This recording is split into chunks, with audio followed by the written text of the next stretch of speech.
नमस्कार, स्वागत है आप सबका हमारे चैनल मैथिली स्नेही पर। मैथिली स्नेही पर अभी मैं अपने हिंदी साहित्य के आंचलिक कालजयी रचनाकार बाबा नागार्जुन के कालजयी रचना कालजयी उपन्यास बलचनमा को एपिसोड बना के रख रहा हूँ। तो अभी तक मैंने 10 एपिसोड आप लोगों के समक्ष रखा, आज 11वां एपिसोड रखने जा रहा हूँ। इस एपिसोड से पहले मैं एक बात आप लोगों को कहना चाहता हूँ, अगर कोई व्यक्ति नए हमारे इस चैनल को देख रहे हों तो चैनल को सब्सक्राइब कीजिए। चैनल सब्सक्राइब अगर आप किए हुए रहेंगे तो जो कोई भी रचना हम रखेंगे वो रचना सहज ढंग से आप लोगों को मिल जाएगा। और आप सब जानते हैं, सभी जानते हैं कि ये मेरा चैनल समर्पित है साहित्य के लिए ही, साहित्य का ही ये चैनल है। और मैथिली स्नेही पर मैं हिंदी साहित्य और मैथिली साहित्य लगभग मैं यही हिंदी साहित्य और मैथिली साहित्य का ही रचना मैं रखता हूँ।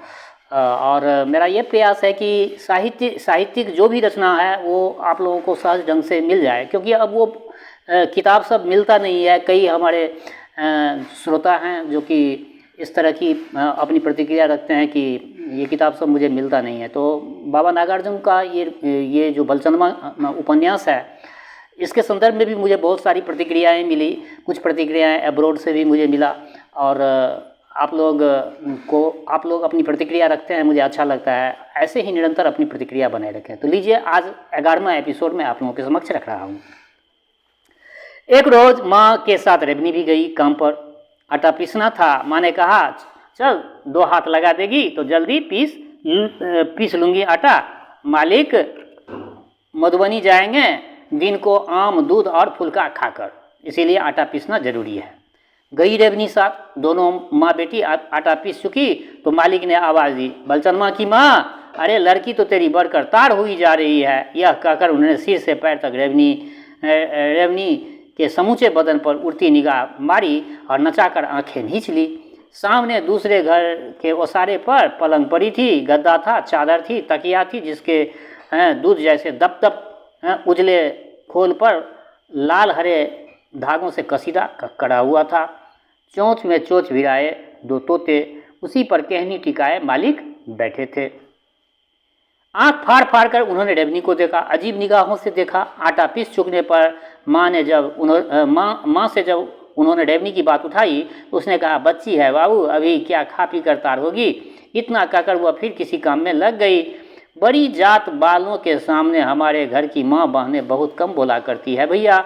और उसमें भी रिश्ता अगर मालिक और नौकरानी का रहा तो लिहाज और भी बढ़ जाता है। मगर भैया, बड़े आदमियों की चुलबुली तबीयत को इतने में संतोष कहाँ है। बहुत बड़ी बात लिखी है। इतने में संतोष कहाँ। वे नाहक ही हमारे घरों की औरतों से बात बेबात की बात करने का बहाना ढूंढते रहते हैं। माँ के उस जवाब से छोटे मालिक की तबीयत नहीं भरी। थोड़ी देर के बाद वह बोले, तू जाकर आग जला बलचनमा की माँ, रेवनी इधर आए और जरा पंखा झल दे मुझे। इतना कहकर मालिक ने ऐसी फुफकार छोड़ी मानो आग में पड़ी बैगन हो। बतला ही चुका हूँ, मेरी माँ को मालिकों की नीयत पर बड़ा भरोसा था। वह उन्हें देवताओं का अवतार समझती थी। भोली भाली, पढ़ी लिखी तो थी नहीं बेचारी। तो उसने आंख से रेवनी को इशारा किया, जाओ थोड़ा पंखा झल दो मालिक को। पंखा नहीं था, पंखी थी जो रेवनी के हाथ में थमा दी गई और वह निगाहें नीचे किए उस पंखा को चलाने लगी। पंखों में मूठ की जगह पतले बांस की फोफी होती है। गोल और चिकनी फोफी के अंदर पंखों की डंठल पड़ी रहती है। मूठ में लेकर जरा सा हिलाओ कि पंखी मानो अपने आप चलने लगेगी। किर किर की आवाज़, बड़ी मीठी आवाज़ निकलती है भैया। इसको बीएन भी कहता है हमारे मिथिलांचल में। पास बैठकर कोई पंखी चलाए तो तुम लेटे लेटे हवा खाते रहो, तो तुम्हारी कसम भैया पल के न जिप जाए तो जो कहो। रेवनी जब पंखा जल रही थी तो आहिस्ते से मालिक ने सिरहाने के अंदर हाथ डाला और अठन्नी निकाली। पलंग के पावे पर माथा उनका चिपटा था, उसी पर उन्होंने अठन्नी रख दी। रेवनी की आंख में लालच की लकीर नहीं खींची। उसने अठन्नी की ओर देखा तक नहीं, पहले की तरह अड़िग रहकर मालिक को हवा करती रही। मन में सोचा कि दुकान में कोई चीज़ वस्तु मंगवाना चाहता है। इसी से चुपचाप रेवनी बिजनी झलती रही, यानी उस बीएन को होंकती रही। और उधर मालिक के मन में तो भैया शैतान झिंगुर की तरह झंकार मार रहा था। वह सोच रहे होंगे कि लड़की है कि खंभा, न हिलती है न डुलती है, कैसी पत्थर है। उन लोगों का ऐसा सोचना फाजिल नहीं था भैया, क्योंकि जब ये नौजवान थे तो इसी गांव में दुअन्नी के बदले जवान लड़की मिलती थी। बहुत भारी बात लिखे हैं, बहुत मार्मिक बात लिखे हैं, बहुत रहस्योद्घाटन किए हैं बाबा। यहाँ दुअन्नी में वो मिल जाती थी। खैर, रेवनी अडिग होकर मालिक को हवा कर रही थी। फिर मालिक ने अठन्नी की तरफ इशारा करते हुए कहा, उठाती क्यों नहीं? रेवनी ने एक नज़र अठन्नी की ओर डाली और फिर पंखा जलने लगी। जरा रुक कर मालिक से उसने कहा, कुछ मंगवाना है सरकार? दुकान जाऊँ? कहते समय रेवनी की निगाह नीचे की ओर थी। आंखों में विकार नहीं था। एक तो उस उम्र में लड़कियां यूं ही संकोची हुआ करती है भैया, और हमारी बहन का तो हाल ही मत पूछो। लड़कपन से ही वह सील संकोच वाली थी। आंखें मिलाकर किसी से बातचीत करते कभी उसे देखा ही नहीं था। यह सोचकर कि बनती है मालिक मुस्कुराए। सिर हिलाकर भौहें तानकर आंखों को नचाया। वह हवा करती जा रही थी। शैतानी खुरापात से बिल्कुल अनजान रेवनी, भोली भाली सी मेरी बहन रेवनी, अपनी पहली उम्र में खेले कूदे हुए थे मालिक। ऐसे मौक़ों पर गुमसुम खड़ी या ना कहती बीसियों को उन्होंने कलाई पकड़ी थी। वह इसके लिए महज मामूली बात थी मालिक के लिए। खांसने छींकने की तरह भैया, बिल्कुल मामूली सी बात थी। इतना अंधेर नगरी था भाई उस टाइम में। रसोई के अंदर उधर माँ हंसिया से लौकी चीर रही थी। जानते ही हो बड़े आदमियों का आंगन कितना बड़ा होता है। चारों तरफ घर ही हुआ करते हैं, बीचों बीच खुली जगह होती है, और इस खाली जगह को आंगन कहते हैं। तालाब की तरह चौकोना घर आंगन तुमने देखा होगा। आमने सामने घरों के बीच कितनी दूर का फासला होता होगा। उस ओसारे पर कोई बात करेगा तो उधर वाले को कुछ सुनाई भी नहीं देगा। इस ओसारे पर 6 महीने का बच्चा गला फाड़ फाड़ कर मर जाएगा तो उस ओसारे पर बैठी माँ को पता भी नहीं चलेगा। इतना बड़ा उन लोगों का घर द्वार हुआ करता था। काज परोजन के दिनों में पड़ोस के हजारों बाभन पाती में बैठकर जिमते थे, यानी भोजन करते थे। सूखने के लिए 50-50 मन धान फैला दिया जाता था। इतने बड़े बड़े आंगन होते थे जमींदारों के भैया। तो भैया मालिक ने यही मौका देखा और चट से रेवनी की कलाई पकड़ ली। हाथ झटक कर फुर्ती से रेवनी 2 कदम पीछे हो गई, मानो किसी ने सिर पर सूप भर आग डाल दिया है। पंखा हाथ से छूट गई थी। चीख से के बदले हल्की सी हाय सुनकर मालिक ने इसे नाटक समझा और पलंग से उठकर खड़े हो गए। मैया रे मैया, चिल्लाती हुई रेवनी भागी तो मालिक ने उल्टे चिल्लाकर कहा, कहाँ गई रे बलचंद माँ की माँ? तेरी लड़की को तो भूत लग गया है। एक हाथ में हंसिया, दूसरे हाथ में छिली हुई लौकी की फांक लिए माँ दक्षिण बरिया घर से बाहर निकली तो रेवनी बेतहासा दौड़ी उससे लिपट गई माँ से। गे माँ, गे माँ, गे माई। वह शैतान भी आंगन में कुछ दूर भर आया था और वह सूखे गले से बुरी तरह खिलखिला रहा था। मेरी माँ इस तरह हक्का बक्का हो गई, आंखें फाड़ फाड़ कर रेवनी की तरफ ताक भर रही थी। इधर मालिक ने पैतरा बदला, अपना दाहिना हाथ हिला हिला कर जोरों से चीखने लगे, होय होय, बाप रे बाप, बर्रे ने काट खाया इस छोरी को। रेवनी को छोड़कर माँ दौड़ आई। इसी बीच मालिक ने बाँह पर अपनी आप चिकोटी काट ली कि निशान निखर आए। इसके बाद उन्होंने माँ से कहा, 2 बूंद मिट्टी का तेल तो ले आओ, हमारे यहाँ बर्रे काटने पर मिट्टी का तेल लगाते हैं। घर में मिट्टी का तेल था नहीं, यह बात मालिक को मालूम थी। इसीलिए माँ से उन्होंने कहा, दौड़ो कहीं से 2 बूंद मिट्टी का तेल ले आओ। उधर दक्षिण बरिया ओसारे पर बैठकर रेवनी सिसक रही थी। आंगन फिर सूना पड़ गया, क्योंकि माँ मिट्टी का तेल लाने कहीं दूसरे आंगन चली गई। नज़दीक आकर मालिक ने रेवनी से कहा, पगली कहीं की, आखिर हुआ क्या है तुम्हें? मैंने तो यूं ही जरा छू दिया और तू करण पिशाची खेलने लगी। तेरी जितनी उम्र में ही तेरी माँ का गौना हुआ था और इसी तरह 25 बार मैंने उसका हाथ पकड़ा होगा। झूठ। गुस्से से तुनक कर रेवनी ने जवाब दिया, झूठ बोलते हैं आप। इतना कहकर उठ खड़ी हुई, दोनों हाथ फैलाकर आगे से मालिक ने उसे घेरना चाहा। रेवनी की भवें इस प्रकार तन गई, चेहरे पर घिन सा छा गया। हिम्मत बांध कर उसने कहा, यह क्या हो गया है आज आपको मालिक? क्यों ऐसा कर रहे हैं? सरकार। मालिक ऐसी ही हंसे कि रेवनी का होश गुम हो गया। गुस्सा, नाराजी और बरजोरी की वह खिलखिलाहट 15 साल की उस अबोध लड़की के लिए बिल्कुल नई चीज़ थी भैया, एकदम नई चीज़, एक नया अनुभव। डर के मारे उसका कलेजा कांपने लगा जैसे कि केले का नया चिकना पत्ता हल्की बयार में हल्की हल्की सिहक उठती है, कांप उठता है। थोड़ी देर के लिए बेचारी का होश गुम हो गया, अचेत जैसी हो गई, मगर खड़ी रही वहीं।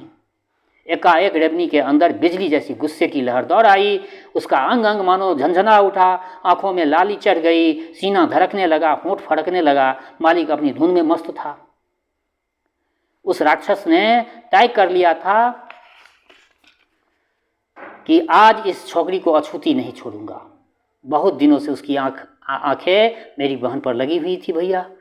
वह तो मौका खोज रहा था, और दैव की इच्छा आज शैतान को वह मौका हाथ लग गया था। एक साधु के मुँह से मैंने एक बड़ा ही अच्छा पद सुना था, लेकिन अब याद नहीं है। उस पद का मतलब यही था कि कामनी और कंचन के पीछे किसी का मन जब खिंचता है तो उस पर 100 बोतल दारू का नशा छा जाता है। हमारे छोटे मालिक पर भैया उस दिन 100 बोतल दारू का नशा चढ़ गया था। अपना होश हवास वह खो बैठा था, गवा बैठा था।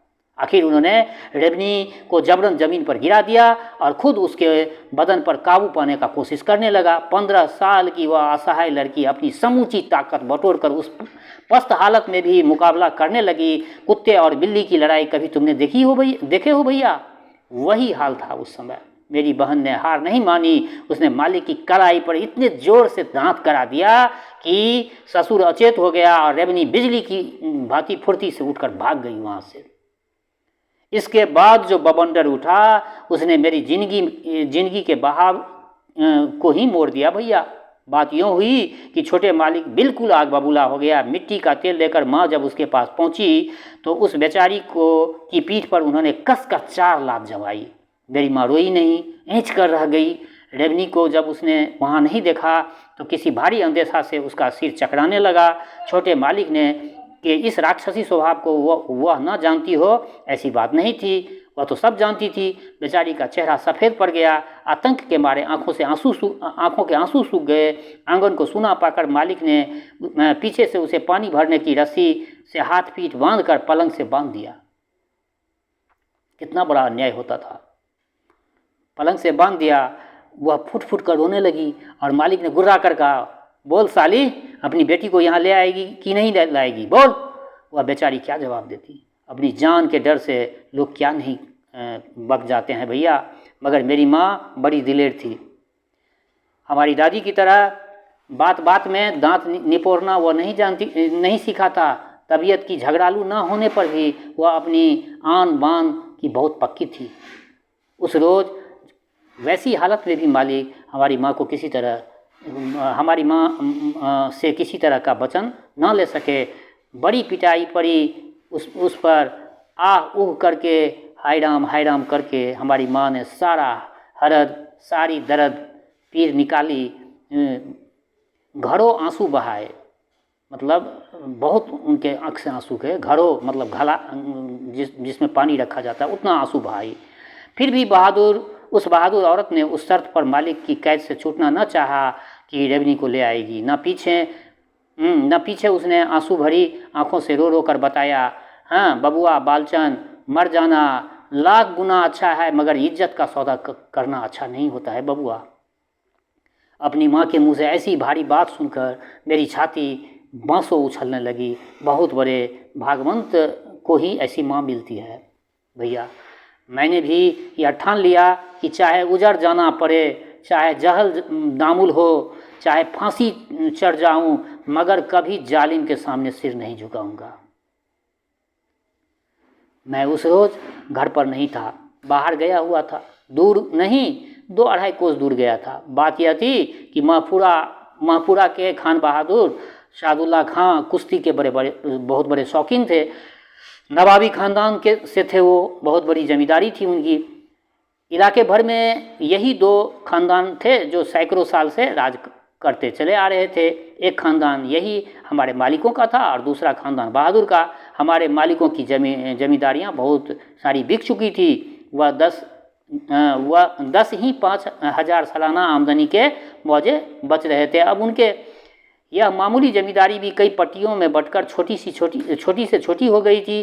16 आने की सरकार छोटी बड़ी पट्टियों में बढ़ते बढ़ते इकन्नी, अधन्नी, 5 कौड़ी, 2 कौड़ी और आधी कौड़ी तक हो गई थी। हमारे मलिकान की ऐसी एक पट्टी के ही बाबू का नाम पचकौड़ी बाबू था।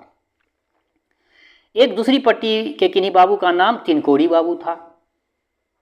मगर नवाबी खानदान की जमींदारी अभी तक बरकरार थी। पुरानी रौबदार मापुरा वालों का भी अब नहीं रह गया था। फिर भी 50-60 हज़ार रुपये की वसूल तहसील बारी जमींदारी का रोब जैसा होना चाहिए वो तो था ही अभी भी। खान बहादुर को कुश्ती लड़ाने का बड़ा शौक था। 2 पहलवान तो उन्होंने खुद ही पाल रखे थे। उनका कहना था कि हाथियों के बदले पहलवान पालना चाहिए। सवारी का काम तो बग्गी टमटम से भी चला लिया जा सकता है, मगर अखाड़े में तो 2 पैंतरेबाज पट्टे ही आपस में गुत्ते हैं। फिर जो मज़ा देखने वालों को मिलता है वह भला हाथी पालने से क्या खाक मिलेगा। तो मैं उस रोज़ महपुरा गया था दंगल देखने। कुश्ती थी, दंगल देखने के लिए मैं गया था। लौटा तो शाम हो चुकी थी। गांव के बाहर ही चुन्नी मिला मुझे। वह मेरा हमजोली था। उसी ने हमको पहले टोका। कौन? बालचंद। पानी का नाला था, उसमें लाठी घोंप कर उसके सिरे के सहारे छलांग मारकर मैं बाहर टप आया और जवाब दिया, हाँ चुन्नी, देर हो गई, मापुरा से आ रहा हूँ। खूब कुश्ती देखी होगी तुमने। क्या जोड़े थे? मैंने आगे बढ़कर कहा, मीता तू तो गया ही नहीं। तुझे तो न अपनी भैंस से फुर्सत मिलती है न मेहरिया से। भैंस खोलता है तो मेहरिया बंधी रहती है, मेहरिया को चराता है तो भैंस बंधी रहती है। मुझे हंसी आ गई। जोर से भवा कर मैं हंसा, लेकिन जवाब में चुन्नी चुप रहा। मैंने कहा, अंधेरा है। चुन्नी मुस्कुरा रहा है। फिर पूछा, बोलते नहीं? भाभी ने दुलती मारी है क्या? चोट लगी है तो चलो मैं मालिश कर दूंगा, पटना से सीख के आया हूँ। अब हम एक दूसरे के करीब पहुँच चुके थे। झाँक कर मैंने देखा चुन्नी का चेहरा उदास पड़ा था।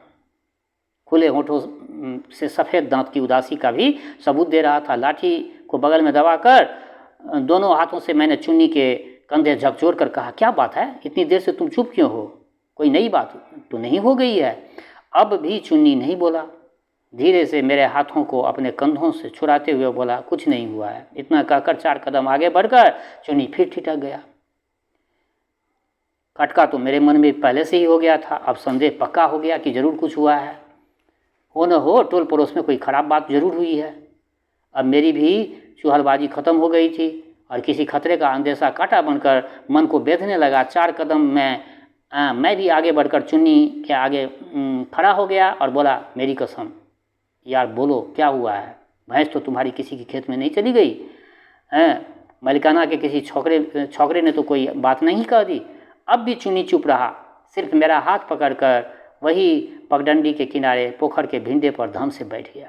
मैं भी बैठा। वह मेरा भी मन मेरा भी अब भारी हो चुका था। थोड़ी देर हम दोनों चुप रहे। फिर चुन्नी बोला फुसफुसाकर, तुम घर पर जाओ ना बालचंद। क्यों? आंखें फाड़कर और दम साध कर मैंने उसकी ओर देखने लगा। वह संक्षेप में दिन वाली सारी बात मुझे बतला दिया और फिर कंधा पकड़कर कहने लगा, बालचंद, आज दिन भर छोटे मालिक के हरवाह चरवाह तुम्हें खोजते फिर रहे हैं। 2500 आदमियों से उन्होंने तुम्हारे बारे में पूछा है। कहाँ गया बलचनमा? भाई थोड़ी देर यहाँ तू बैठ, मैं झाड़ा फिर के आता हूँ, फिर तुझे अपने यहाँ ले चलूँगा। मेरे पैरों के नीचे से मिट्टी खिसकने लगा। आंखें आगे अंधेरा छा गया। मैं गूंगा बन गया। मुझे उसी हालत में छोड़कर चुन्नी दिशा करने चला गया। घुटनों पर कपार रखकर मैं गुमसुम उसी तरह बैठा रहा। मेरे मन में किस्म किस्म का भाव उठ रहा था। एक मन तो यही होता था कि पगड़िया हंसू लेकर दोपहर रात में जाऊं और छोटे मालिक का गला काट लाऊं। दूसरा मन यह होता था कि मालिक के कागजातों के उन बंडलों को उड़ा लाऊं जिसमें हजारों की लेन देन का तमस्सुक और सैकड़ों दस्तावेज रखे हुए हैं। तीसरी बात यह मन में उठ रही थी कि वह यहीं की माँ बहन को लेकर रातों रात पटना भाग जाऊं। चौथी बात यह भी मन में बड़े जोर से उठी कि उल्टे वही दरभंगा चला जाऊं, अकेले वहां जाकर फूल बाबू से छोटे मालिक की करतूत बतला दूं। इस तरह किस्म किस्म की बातें मेरे मन में उठ रही थी। ऐसे तूफान में मैं कभी नहीं पड़ा था। तो श्रोताओं, आज मैंने एक बड़ा ही बलचनमा का ये 11वां एपिसोड, बहुत ही मार्मिक एपिसोड मैं आप लोगों के समक्ष रखा हूँ। आशा करता हूँ कि पूरा सुनिएगा, स्किप करके नहीं सुनिएगा, पूरा सुनिएगा। और ये सामंती प्रथा पर में बाबा ने जो रहस्योद्घाटन किया है, इसमें कोई लाई लपेट वाली बात नहीं है। उन्होंने सत्य को लिखा है और अपनी प्रतिक्रिया जरूर रखिएगा। अंत में मैं यही कहता हूँ कि हमारे श्रोता, आप चाहे गाँव में रहते हो या प्रदेश में, देश में रहते हो या विदेश में, जहाँ कहीं भी रहते हो, स्वस्थ रहें, निरोग रहें, अपने आचरण को पवित्र रखें। माता जनकनंदिनी जगदम्बा माँ वैदेही की कृपा आप लोगों पर सदैव बरसती रहे। शुभकामनाओं के संग जय मिथिला, जय मैथिली।